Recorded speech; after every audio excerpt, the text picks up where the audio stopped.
Okay, so the process that occurs with exercise is actually an inflammatory process. In the dye going into the blood here, as our example, is creating an inflammatory cascade. So every time you have tears in tissues and things like that, there's a little bit of inflammation that's going on there.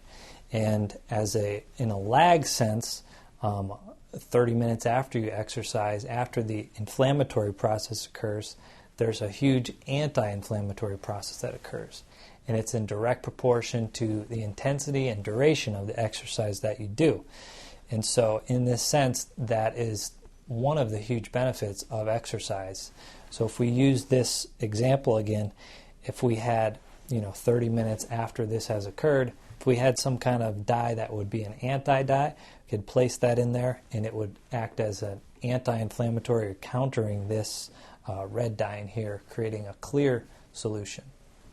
And so the process of damage and repair is, the repair is created by the inflammation, and then you build new cells and use those building blocks from the repair to create more adapted, even better muscle cells or tissues.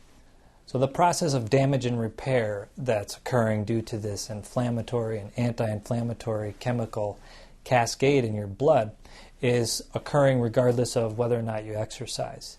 And as we age, the inflammatory process is occurring more often and at a larger degree than the anti-inflammatory process.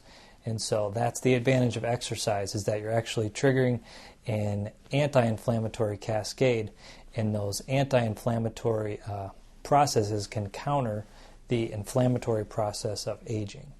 There's also dilation of the blood vessels, which carries these anti-inflammatory aspects or messengers to larger areas of the body during exercise that wouldn't otherwise get it. And so tissues that are damaged due to aging or the aging process and aren't getting repaired at the same speed as they used to when you were younger are able to get that same repair or a little bit quicker repair than they otherwise would.